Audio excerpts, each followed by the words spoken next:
Our theme is not complete yet. We're nowhere close to that, but I want to make some simple adjustments before we move on to plugins.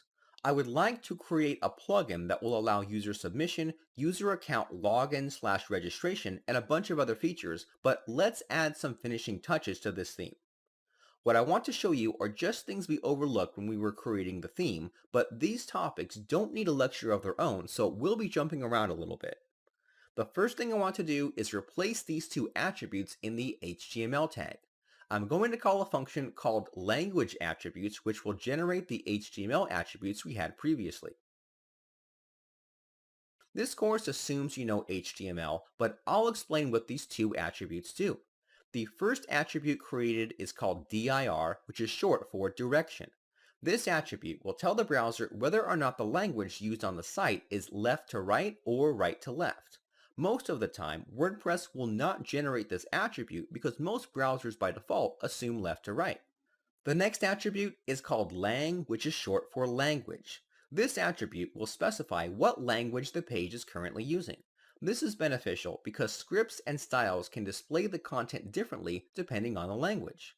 In the resources section, I provide a link to more information about this attribute. If you scroll down to the Styling Pages section, you'll see how this attribute is used. Using CSS, you can check what language the page is using and update the CSS accordingly. In this example, the default font family is Palatino Linotype, but if the language was Arabic, then the font family would change to Traditional Arabic. WordPress will handle generating these attributes for you without a problem.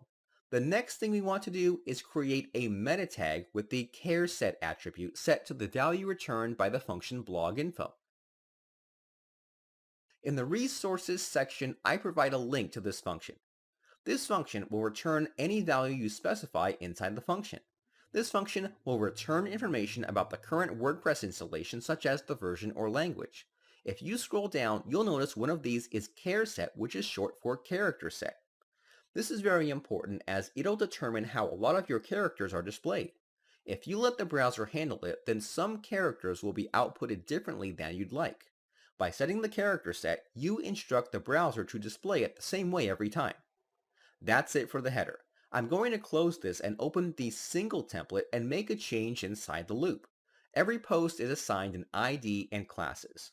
I'm going to modify the root div tag inside the loop. This tag encompasses everything about this post. Create an ID attribute that begins with post dash. Then I'm going to open up some PHP tags and output the ID.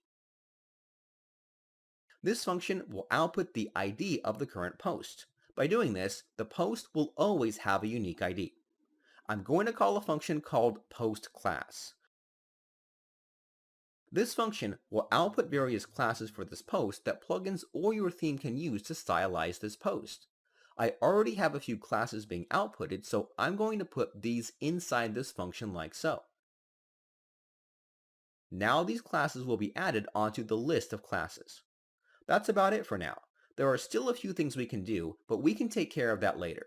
Let's finish talking about theme development and then move on to plugins.